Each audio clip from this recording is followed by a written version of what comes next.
Hey everyone, I want to make a video about these cards I got called Ani-Mayhem. They're an interesting kind of card game,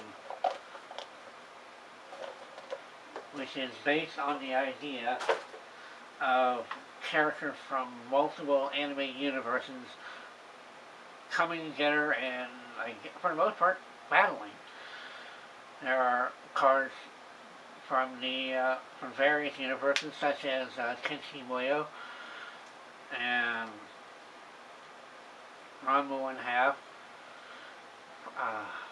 Project Echo, Armitage,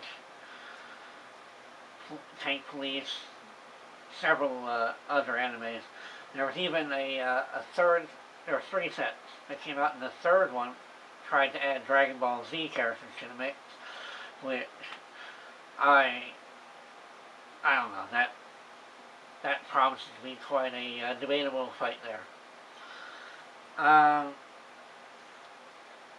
The cards themselves are broken down into disasters,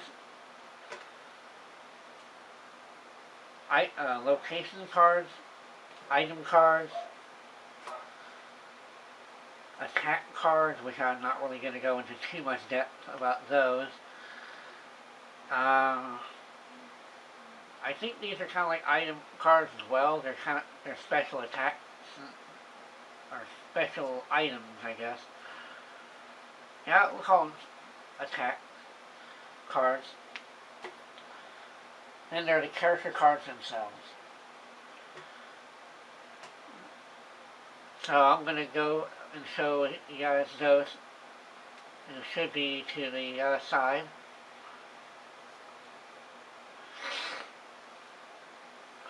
And, alright. Starting off with the location cards, I have the Deserted Island card, Spring of Life, Toma's Palace,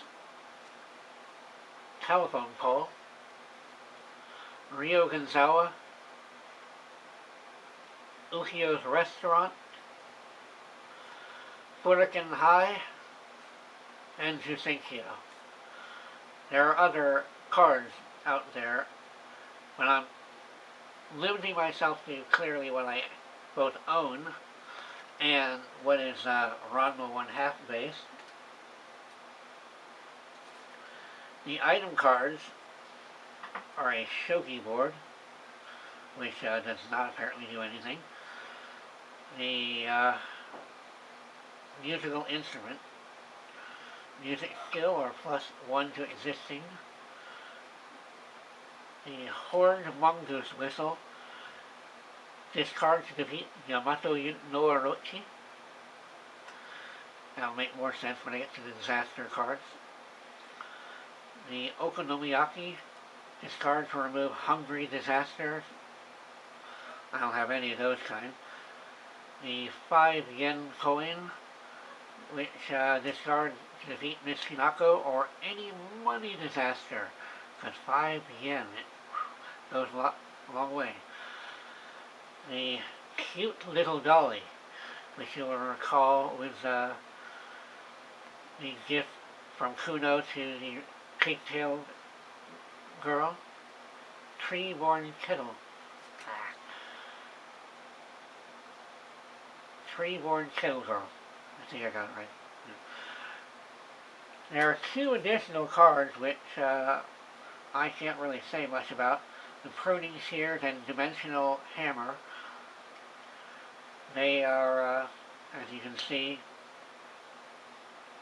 they're kind of like items, but they're not listed with the item moniker that the other ones have on the side of them. There are several attack cards that I really can't go into these too much, but mainly because I don't know the game yet, so I don't know what their purpose is. But they seem to do things from take character away, they add to your attack, all sorts of things. But like I said, I'm not going to go into that until I understand it a little better. I think I'm going to get on to the character cards now. First is the boy type Ranma and girl type. The stats on the left of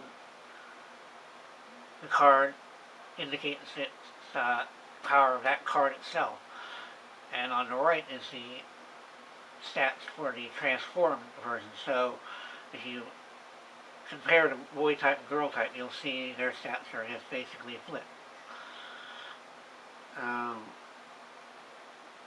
The only stat that Ranma retains is his energy attack, which is 3 no matter what his form is.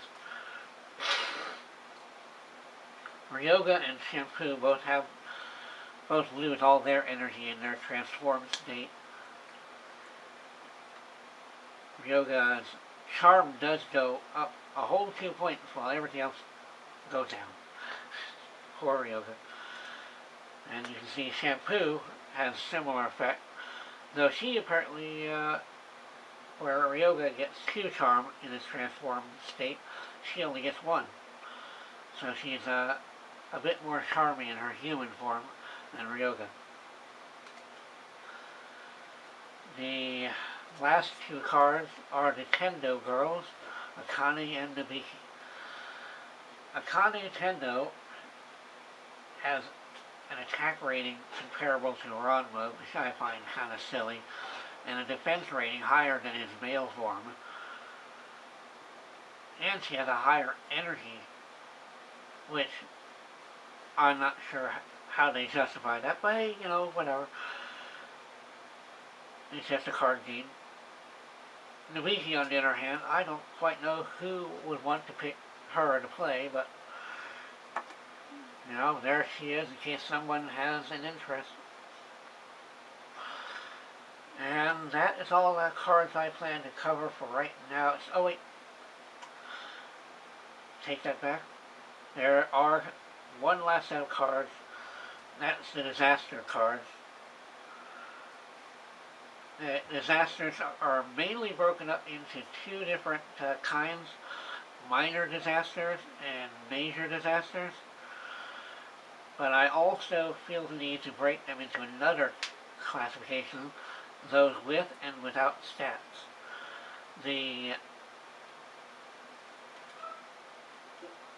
Principal Kuno and Miss Hinako are both considered disasters, and the old woman. There's also Everyone Is After Me, which is clearly based off the first movie, the beginning scene, and the Training Ground of Curtis Brains. So characters without a transform mode will gain a transformed animal of only 1 attack, 1 defense, and 2 moves. No energy. On the disasters with stats, they range from quite a lot. Though all of them are reasonable compared to the character stats. There's Yamato no Orochi, Kodachi Kuno, Toma's Guards, Katewaki Kuno, Natsumi and Karumi, Haposai, Toma, and Kirin. As I was saying, disaster cards are, these disaster cards with stats are, yeah, your character has to fight them, or characters. And I guess that's about all that's worth mentioning. I think the last thing I want to mention has to do with Ryoga's normal state card, which, as I understand it, when he's grouped up with anyone else, they get either +2 or ×2 on their strength. It's next, so I want to say it's ×2, which is really interesting because that means that Ranma would go from 4 to 8, which would make him a very formidable card. And I suppose in theory that the plus 2 also should affect Ryoga himself, giving him a strength of 6. I know the anime generally says Ryoga is stronger, but for the card game they went with Ranma, which I don't mind. Alright, thank you for watching and have a great day.